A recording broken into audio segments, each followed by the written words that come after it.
Hello and welcome back to my channel.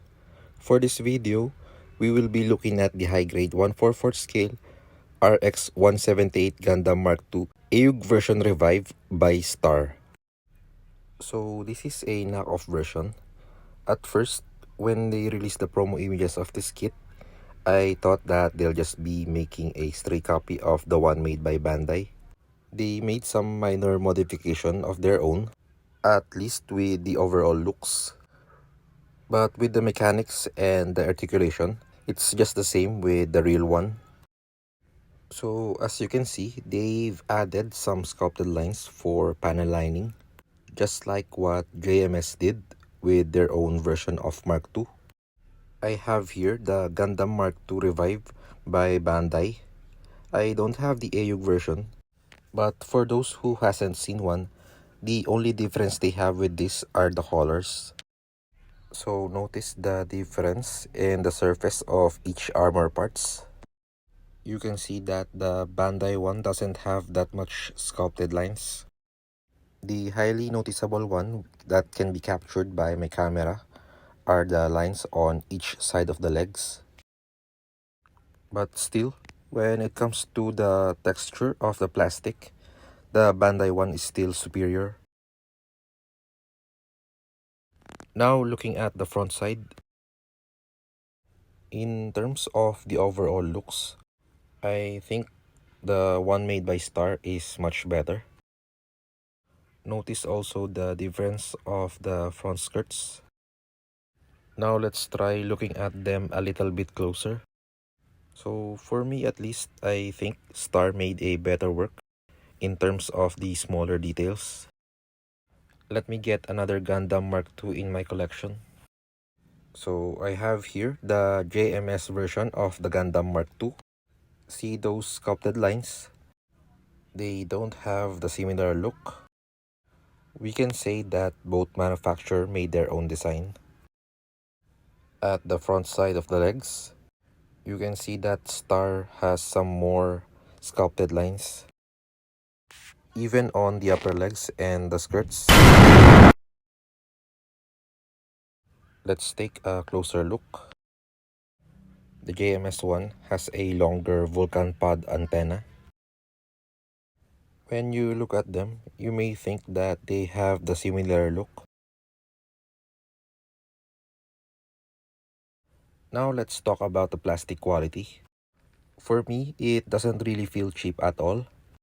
And they are actually good if we are talking about the texture and feels. And because of that, it made this kit look really good, at least in terms of the overall visual appeal. Now let's talk about the issues I have with this kit. The build process actually went smoothly. Most issues I encountered are after the build. For the first one, it's not necessarily an issue with this kit, but this one came with a slightly bent V-fin. You can see the stress mark on the plastic. Notice also the sticker. The green part peeled off when I am trying to adjust it. So that is actually my fault. Now back with the issues. There are gaps that won't close in both sides of the forearms. When I try to press the parts together to close it, there is still a gap, and it will just open up quickly after releasing the pressure.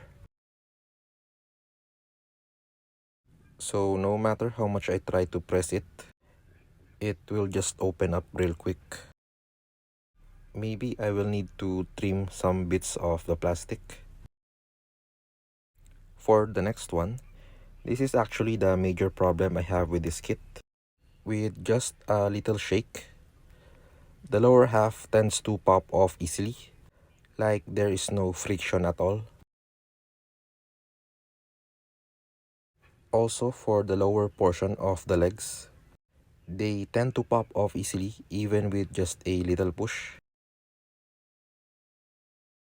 For the next one, this I noticed when I am making test poses. So when you try to raise the legs, it doesn't want to stay in place. Like there is no resistance at all. The same with the other leg. Good thing for front kicks, the leg stays in place. For the arms, so you can see that it can stay in place when you try to raise them, but the shoulders are quite loose.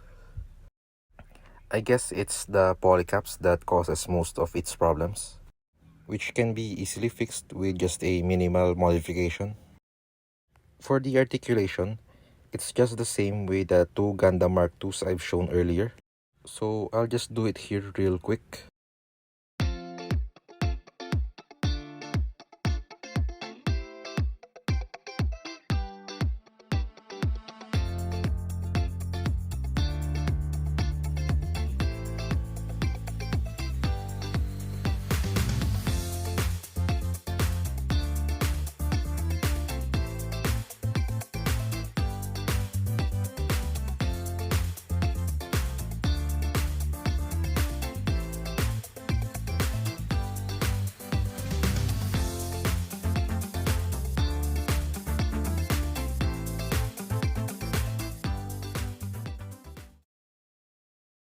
Now for the accessories.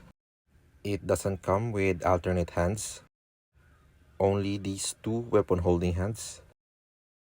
We have here the beam rifle. It has a movable secondary handle. It can be held by both hands, and it can also be stored in the side skirts. And it has a very secure connection.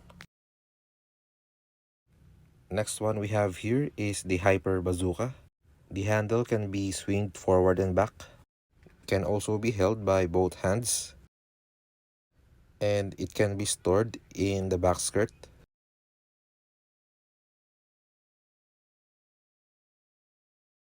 The next one is the shield. It can parts form into stored mode, but it doesn't have a secure connection.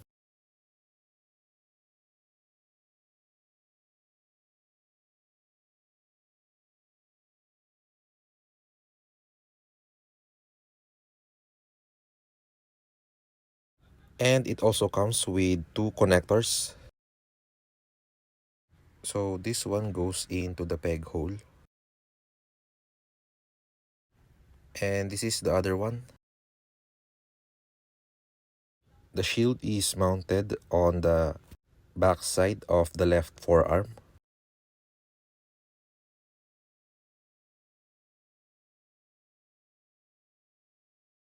Next, we have the two clear pink beam saber effects. They came looking like this, slightly bent. And the handles are stored here.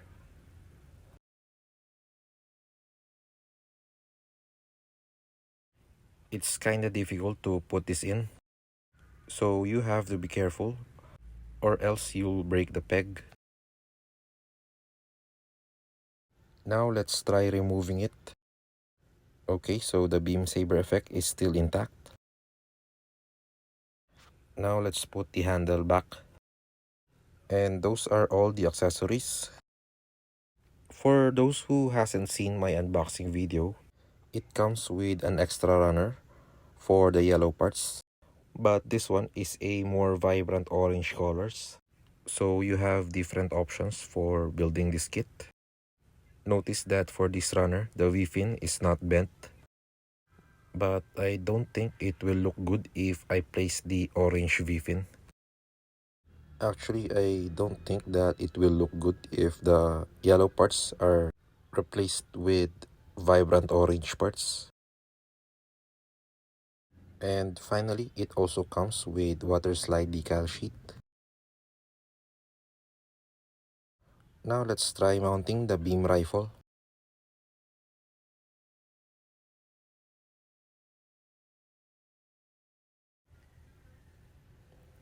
Here it is with all the weapons mounted. I think that it looks really good now that it has all its weapons. Now let's try comparing it with other kits in my collection. The first one I have here, again, is the high-grade Gundam Mark II Titans version by Bandai. Having all the weapons, they both look good side by side.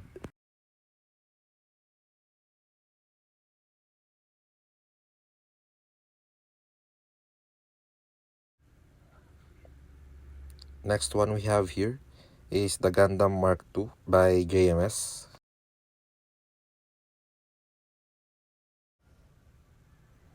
For the next one, it's not a model kit, but more like an action figure. This is a Robot Spirits Gundam Mark II. I am not entirely sure what version is this, or what year did it came out. It is also a little bit smaller in scale. You can also notice that the high-grade Gundam Mark II is more bulkier. Next one I have here is the Real Grade Gundam Mark II by Bandai. You can notice that there's some missing parts already. They are quite similar in terms of visual appeal, but of course, the Real Grade is still much better compared to this one, especially with the finer details.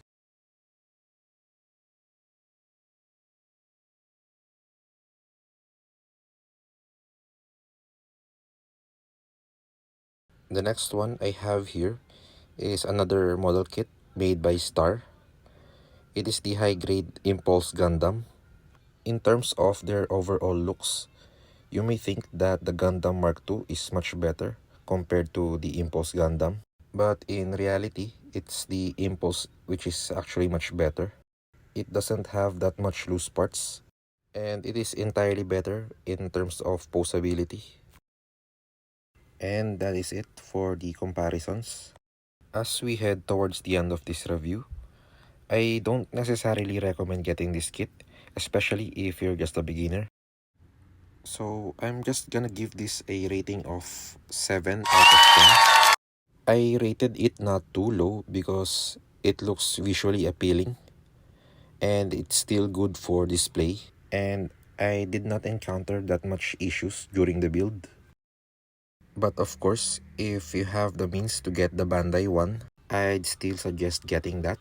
But if you don't and you're on a budget and you know how to fix minor issues, or just like the Gundam Mark II's design overall, then I suggest that you go with this one. So that is it for this video. Please leave a thumbs up if you liked it. Subscribe to see more videos like this. Thank you so much for watching. Till next time, I'll see you on my next review.